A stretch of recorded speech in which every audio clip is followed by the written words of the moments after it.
Good morning, students. Welcome to my online home class. So, as you know, we are continuing our topic definite integrals. So, in definite integrals, we have taken first method definite integrals as the limit of a sum. So, जैसे कि आप जानते हो कि इसका formula मैंने आपको बताया था कि definite integrals as the limit of a sum जो है सभी छोटे एरियाज को ऐड किया जाता है, उनका सम किया जाता है और उनको लिमिट किया जाता है आज की वैल्यू ज़ीरो लेकर। तो वो जो टोटल एरिया बनता है उसको कहा जाता है डेफिनेट रीजन का जो टोटल एरिया बनता है उसी को कहा जाता है definite integral as the limit of a sum. तो बेसिकली इस फार्मूले से हम किसी भी रीजन का एरिया ढूंढ सकते हैं। चलिए इसी के बेस पे हम टेक्स्ट बुक की एक्सरसाइज 7.8 हमने ली थी, उसके कुछ क्वेश्चंस लिए थे वेरी इंपॉर्टेंट क्वेश्चंस। इस एक्सरसाइज के में कम से कम एक क्वेश्चन या दो क्वेश्चन 100% आते हैं, इसके बगैर पेपर अधूरा होता है। हर हाल में इसमें क्वेश्चन आता है। So take this exercise very seriously. So question number एक और दिखाता हूँ मैं, question number 2, integral of 0 to 5 x plus 1 into dx. So using formula of definite integral as the limit of a sum, we have to find its value, find the area. So definite integral का हमने area ढूंढना है। तो definite integral क्या है? 0 to 5 x plus 1 into dx. We have integral of 0 to 5 x plus 1 into dx. We know definite integral as the limit of a sum का formula क्या है? Integral of a to b f of x dx is equal to limit h goes to 0 h times f of a plus h plus f of a plus 2h plus so on plus f of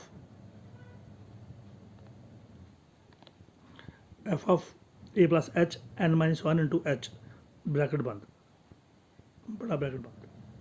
comparing it with equation number 1, अब इसी को equation number 1 से compare करेंगे तो F x की value x plus 1 है, a की value 0 है, b की वैल्यू 5 है एंड h की वैल्यू आपको पता है b माइनस ए अपान n होता है और n को h से मल्टीप्लाई करो तो बन जाएगा NH होता है b माइनस ए। b आपका 5 है, a आपका 0 है, तो NH हो गया b माइनस ए, b है 5 माइनस ए 0, तो NH इक्वल टू 5 में से 0 निकालो तो 5, तो NH की वैल्यू 5 आ गई। चलिए देयरफॉर अब इनको पुट कीजिए। इंटीग्रल ऑफ a की जगह क्या डाल दिया हमने 0, b की जगह 5, एफ एक्स की जगह x plus 1 into D X is equal to limit, इसी फार्मूले में हमने डालना सब कुछ। h goes to 0 h times. अब सबसे पहले है f ऑफ a, तो यहाँ पर f के पास ही a डाल के देखिए, अगर इधर a डालेंगे तो बन जाएगा a plus 1, तो इधर f ऑफ a की वैल्यू क्या बन जाएगी? a plus 1,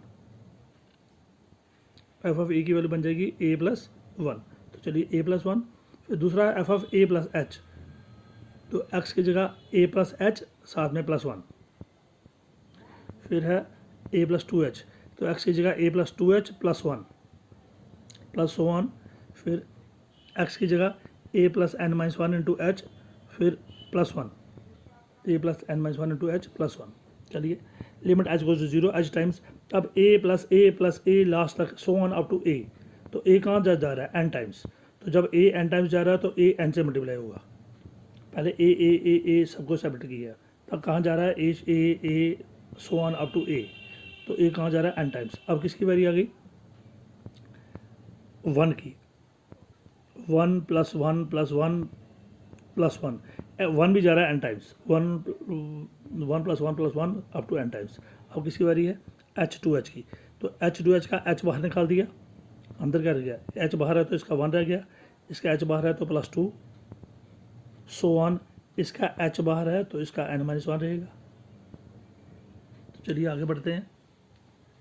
integral 0 to 5 x plus 1 dx यही था, is equal to limit h times. अब a कहाँ तक जा रहा था?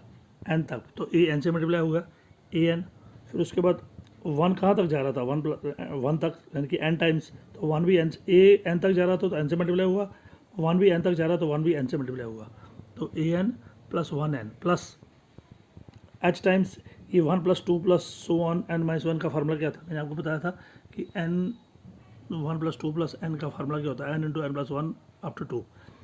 लेकिन ये जो फार्मूले में है कि ये sum of natural numbers n तक जा रहा है, n नेचुरल नंबर्स था, लेकिन ये कहाँ तक जा रहा है? ये जा रहा है n माइनस 1 तक। तो फार्मूले में n की जगह n माइनस 1, तो फार्मूला क्या है? n into n plus 1 by 2, तो n की जगह n माइनस 1 लगाना है, तो n की जगह इस n की जगह n माइनस 1, h बाहर है, और साथ में दूसरा क्या है? n प्लस वन, पहले इस n के बदले n माइनस वन, जो इसका माइनस वन होगा इस प्लस वन से कैंसिल हो जाएगा तो खाली n रह गया, और नीचे क्या है 2, फार्मूला वही था लेकिन n की जगह n माइनस वन, नीचे 2 कीजिए। लिमिट h गोज टू 0, ये h बाहर से पहले a n से मल्टीप्लाई होगा तो a n से मल्टीप्लाई होगा h तो NH plus 1n, n into one हो गया n, और बाहर से h आया तो NH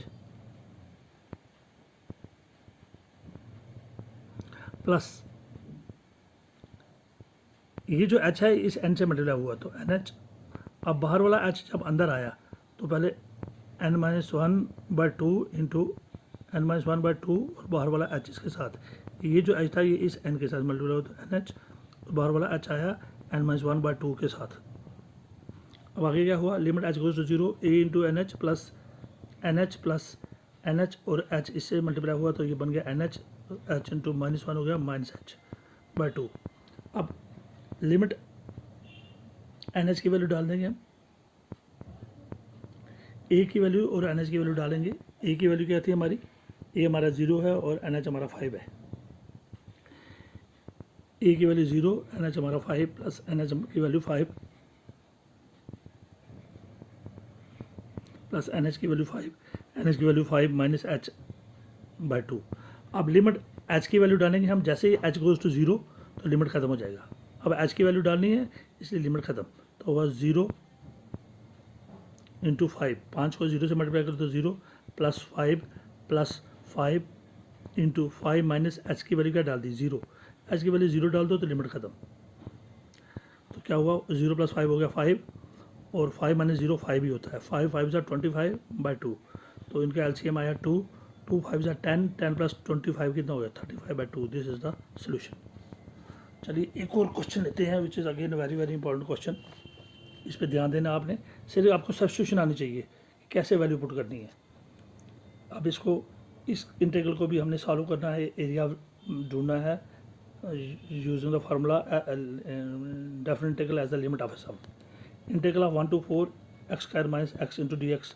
solution we have integral of 1 to 4 x square minus x into D X, इसका नाम equation number 1। We know integral of a to b f of x dx क्या होता है, limit h goes to 0 h times f of a plus f of a plus h plus f of a plus 2h प्लस सो ऑन f of a plus n minus 1 into h, where h की value क्या होती है b minus a upon n। चलिए comparing it with equation number 1 से compare करेंगे, तो जो हमारा एफ एक्स है वो एक्स स्क्वायर माइनस एक्स है, a की वैल्यू 1 है, b की वैल्यू 4 है, और h की value b minus a upon n है। That means n into h हो गया, n जो है b minus 1, b minus a, b आपका 4 है, a आपका 1 है, 4 माइनस 1 कितना हुआ 3, तो n h की वैल्यू आ गई 3। तो a b और n h को निकाल के रखना है हमेशा। देयरफॉर अब सब्स्टिट्यूट कीजिए, इंटीग्रल ऑफ a की जगह 1, b की जगह 4, और एफ एक्स की जगह क्या है X square minus X into D X is equal to limit h times h goes to 0। सबसे पहले हमारा एफ ऑफ ए था, तो ए की एफ ऑफ ए, तो यहाँ पर ए डालोगे तो यहाँ पर भी ए डालना है, तो ए स्क्वायर माइनस ए, तो हो गया ए स्क्वायर माइनस ए, लेकिन ए की वैल्यू क्या है ए स्क्वायर माइनस ए,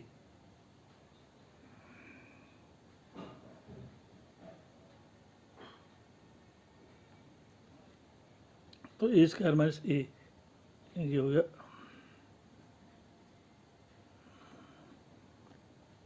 ए स्क्वायर क्या है, ये ए की ए स्क्वायर माइनस ए की वैल्यू क्या है 1, 1 स्क्वायर हो गया 1 माइनस 1 हो गया 0, प्लस दूसरा F of A plus H. अब यहाँ पर हमने एक्चुअली यहाँ पर लिख लो, अब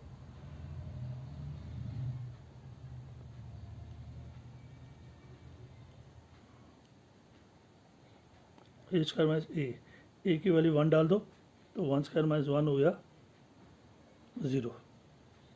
चलिए दूसरा क्या है F of A plus H. अब एक्स की दोनों जगह वैल्यू डालनी है, इस स्टेप का ध्यान रखना हमने। ए प्लस एच का मतलब होता है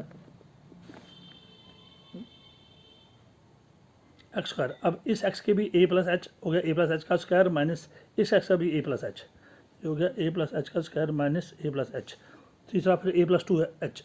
अब इस एक्स स्क्वायर का भी ए प्लस 2 एच का square minus A plus 2 H, x के बदले ए प्लस 2 एच तो उसका स्क्वायर माइनस एक्स के बदले ए प्लस 2 एच, तो ए प्लस टू एच का square minus A plus two H, और लास्ट में क्या था A plus N minus one into H, तो A plus N minus one into H का square minus A plus N minus one into H. तो जो x की value है लास्ट वाली वैल्यू है A plus N minus one into H, तो उसका स्क्वायर पहले उसका स्क्वायर करो तो हो गया A plus N minus one into H का स्क्वायर माइनस एक्स, एक्स भी वही है फिर A plus N minus one into H minus A plus N minus one into H. आगे बढ़िए limit H tends to zero H times, अब A square ए की value one है तो वन स्क्वायर माइनस वन हो गया जीरो, प्लस इसमें हमने सीधा वैल्यू लगा दी, और इनका ए प्लस एच का होल स्क्वायर होता है ए प्लस बी का होल स्क्वायर हो गया A square plus H square plus two H, minus अंदर जाएगा तो माइनस ये है माइनस ए प्लस एच, तो माइनस जब ए से टकराएगा तो minus A, minus plus H से टकराएगा तो माइनस एच, तो माइनस ए और माइनस